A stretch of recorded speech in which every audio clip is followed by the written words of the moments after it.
Welcome back to M Hood Fishing, everybody. I'm going to do a mixed species session out here today. We're going to start out small and then work our way up to big fish. Check it out. So we're going to use my little 10-car rod. It's a telescopic rod. We're going to fish it on 4-pound line, and we're going to use what we're catching for bait. Here we go. You got to take this off. Like I said, this is a 10-car rod, really similar to like a blackjack or a crappie stalker.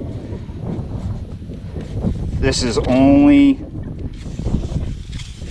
6 feet long. Here we go. The only difference is that here on the tip, it's not a metal ring. It's this little rope that you tie your line to. I got stuck in a conversation with another fisherman, so I've already got my line tied on, the 4-pound test.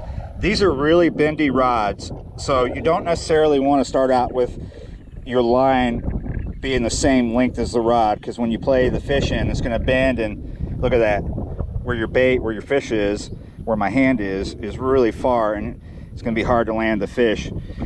It can be done though, but we don't really necessarily need that much line. We're going to come up here and cut about here. See, there's the end, and there's where I'm cutting.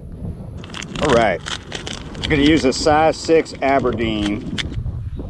The other day, someone asked me about knots that I use. I use quite a few different ones. This is going to be an improved clinch knot. I'm going to twist this about 7 to 12 times. Put my fingers in there to keep it open. You see, my fingers make a loop, so we bring the tag in through that loop, and then we have an upper loop now. Now it looks like a figure 8. We're going to bring the tag in through that. And as always, because this is mono, you want to put some saliva on it so it's lubricated. It'll tie better if you do that. And there we go, we got some on there. Just bring it down. All right, we're going to take that tag in off, but not all the way to the eye. We're going to leave a little bit hanging off, just a little bit in case of slippage. Despite the wind, I'm going to start out float fishing. I'm not really paying attention to the depth that I'm putting this on at. I'll figure that as I move along the water, because our depths are going to change. But for the moment, it's over a foot, about 16 to 18 inches underneath the cork. How'd you guess? So we're going to do this to get some gar bait, maybe catfish bait. I have different baits with me to use. Some of you may recognize where I'm at. Some of you may not. So right in front of us is a drainage canal. It's a pretty old one too. And these culverts lead to a pond, which is across the road behind us. Before I totally leave this area, try a couple of these bank spots.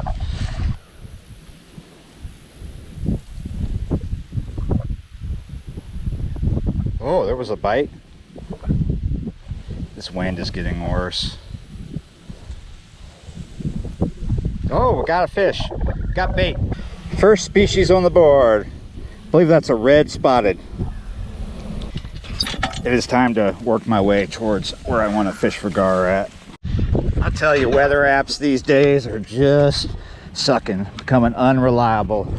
So as soon as I got here, this lady that was fishing right there gets up and starts walking right over to where I'm gonna fish. I guess we'll just have to go past her. Looks like it's a gradual drop off. There we go. Man, another small bait. This time we have us a little bluegill. That'll work. I still need bait, but man, it is time to get some other lines wet. First thing I want to do is put out a catfish line. I'm not 100% sure what species of catfish are present in this pond, so I'm going to keep it simple and put a night crawler on a 1/0. I know there's a ton of gar in this pond, so if I put out cut bait, I'm going to be hitting gar for sure. So I'm going to put out nightcrawler on the bottom, so I'm hitting cats rather than just gar. And then we're going to put out a gar line as well, but not on the bottom. And luck would have it, the wind seems to be laying down a little bit, which is a good thing. We're going to put this nightcrawler out there. So I have no idea if my night crawler is in deep water or the deepest part of the pond. I've heard this pond is not very deep. We're on a peninsula. Let me give you a 180 spin here. It's not a very big pond. Hey, I just had that laying there. Got us a third bait. Still a really tiny one, but yeah, you're right. So I'm gonna float fish for gar. I've got a little more lead than I usually would use this time because it is still a little windy. We're using 50-pound mono as our leader. I stopped using steel leader a long time ago, and since this bait is fresh, we're gonna hook them right here. This is a 4/0 Kale this time. I was gonna use cut bait, but let's try. Ooh, I think we're getting another bite. So we got 80-pound high vis braid for our main line. The bait fish here seem to be further out, so I've busted out my 16-foot crappie stalker. I only have about 6 feet of line off the tip, and we're using a size 6 Aberdeen, of course, weighted with a one BB shot. All right, that is a decent bait right there. Another little bluegill, bigger than the first one though. Time to give up on live bait and switch to a piece of cut bait. I'm going with a really small one to start. See how that does. That'll probably attract a gar faster and a turtle. Oh, it is a miracle. The gar float has gone under. Uh-oh, we have an issue too. Had to get this rod out of the way. Should never be in a hurry when you're float fishing for gar. The more you freak out, the less likely you are to actually get a hookup.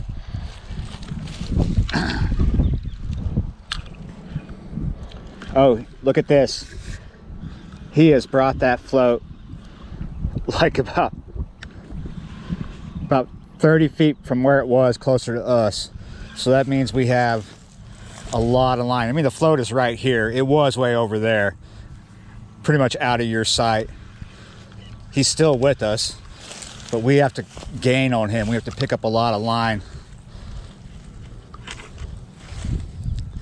Hope I didn't spook him right there. No, he's still with us. Still with us, still.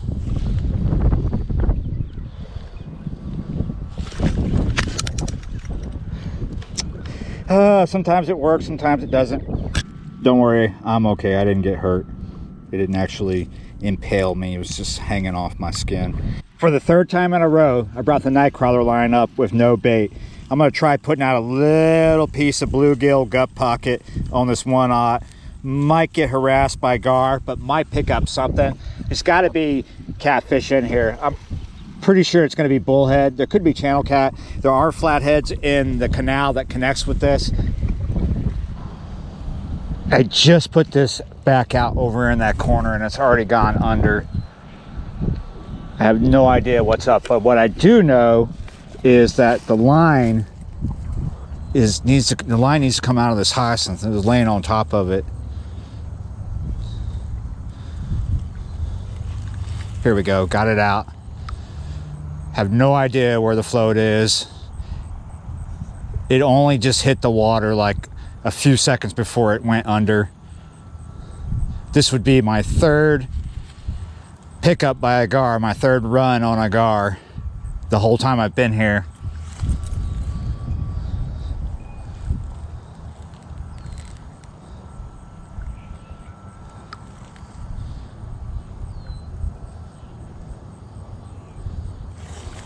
Where is this fish at?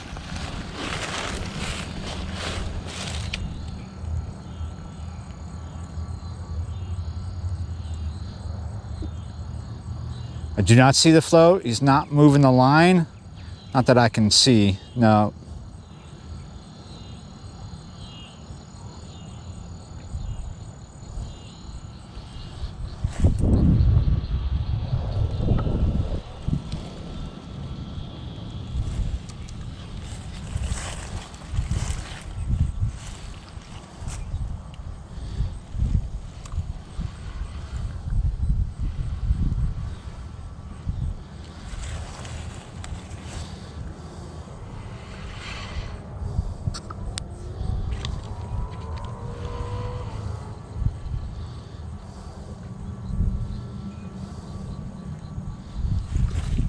Whoa.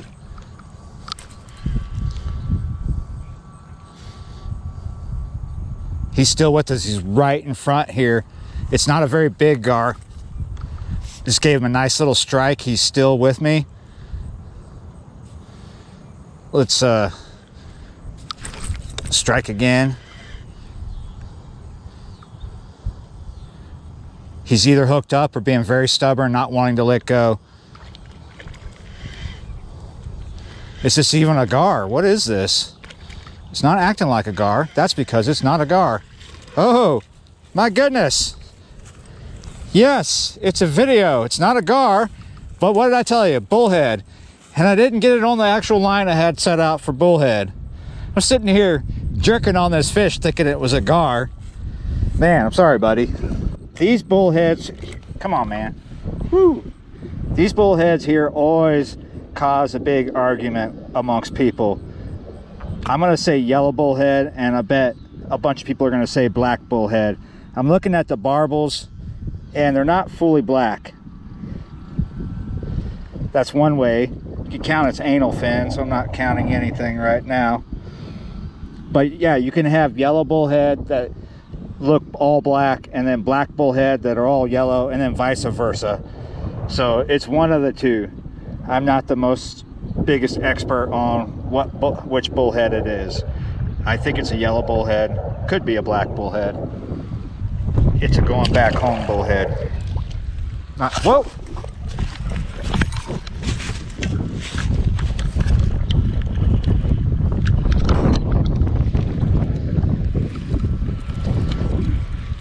Oh, he let go. What was that? Something finally hit the gut pocket. Let's try that again.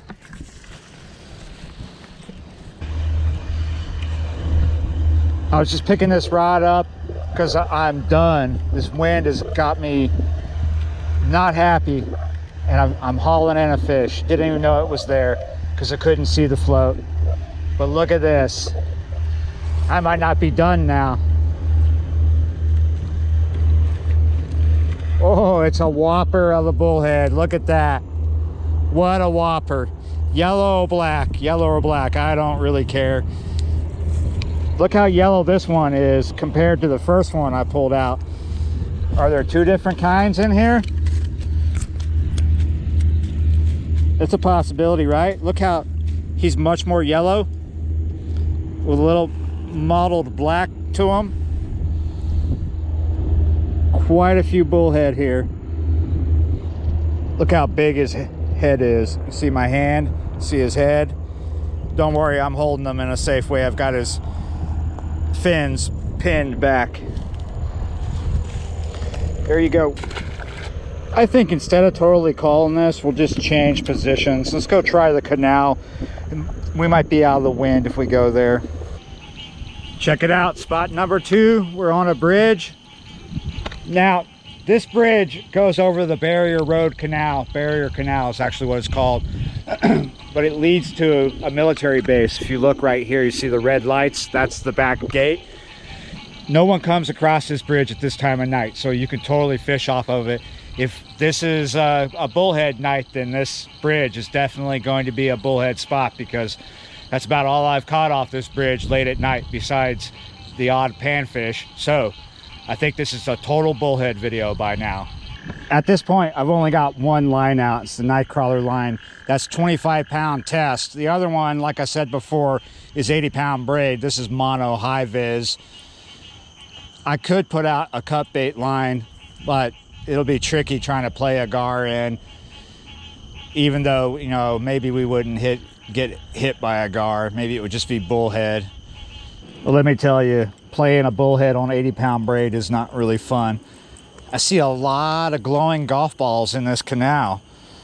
Can you see that way out there? You might not be able to see it. There's just some alligators chilling on both sides of the bridge. I've had the worm line out for over 30 minutes now without a bite. I don't want this to take absolutely all night, so I'm going to switch to a small piece of gut pocket of a bluegill on this 1/0. The next thing to try would be fishing under the float, because that's how it was working earlier. Sometimes bullhead, especially this time of year, will be feeding a little higher in the water column. but this should work, right? We will give it another 30 minutes or so. I'm not just throwing my bait out here willy-nilly. I am using certain tactics. I'm putting my bait right now on the edge of this vegetation here. It's not super deep, but it's a good place to find fish that are looking to ambush something. And I've also tried, you can't see out here, but there's a deadfall over here. I've tried putting the bait over there. Every 15 minutes, if I don't get a bite, and I haven't got one, I'm moving this bait to a different spot to see if I can hook up with a fish. Can you guys see that? Check it out. We're now fishing underneath an owl. I just realized he was here. He's probably been here the whole time, just chilling up there on the wire. All right, guys, I did something crazy. I put the float out on the 80-pound braid, and the float just went under. I had it this whole time right off this vegetation. Something's trucking. If this is a sizable gar, oh, we got a fish on. I don't know what I'm gonna do if it's a big gar. I kind of have a plan if it is a big gar, but it's not a big gar. It is a big bullhead. I tell you what, they are feeding higher in the water column. I thought this bridge was going to be a no fish situation. They are not feeding right off the bottom. Black or yellow? Which one's it going to be? This one's got red lipstick. Maybe a pound or two. Oh! Finally got something to feed off the bottom, off the gut pocket. Oh, it's not a no fish bridge. You can fish off this bridge. Oh,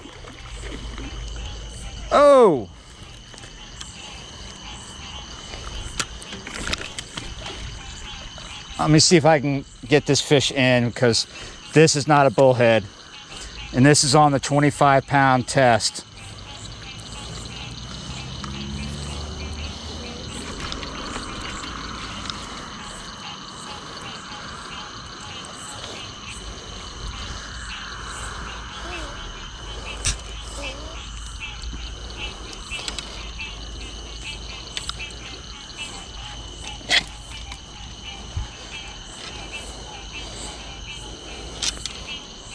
There we go, got him up. Yes, we got our gar on the wrong rod, and it's an alligator gar. Yeah, you're right, let me get to it. Check it out, guys. Somebody is feeding off the bottom tonight. Yeah, you're right. He's maybe close to 2 feet. I'm not gonna bother measuring him. I'm not gonna bother weighing him. Let's get him unhooked and get him back home for dinner. Not my dinner. Even at this little size, these fish are pure muscle.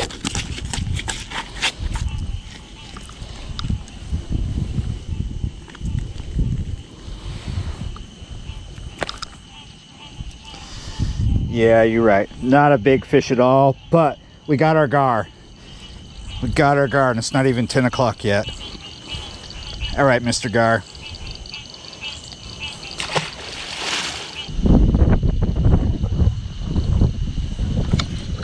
There we go, we got us a fish.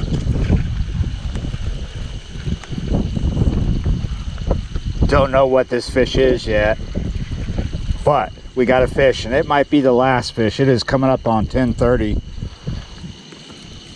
What do we got? Oh!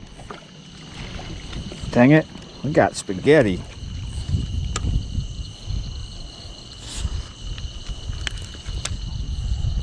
Not a new species for the board, but another bullhead, all wrapped up in my other line. All right, not the biggest one that I've picked up tonight, but nice. Maybe I've gotten yellow and black tonight, couldn't tell you. Fun to catch though. All right, somehow 10:30 turned into 11 o'clock, so I am out of here. Kind of turned into a total whatever day, but I'm happy. I came out here to fish for gar, and I finally got one just on the wrong line. It's always nice to catch bullheads, whether they be black or yellow, but I tell you what, thanks for watching and subscribing, and I will see you next time.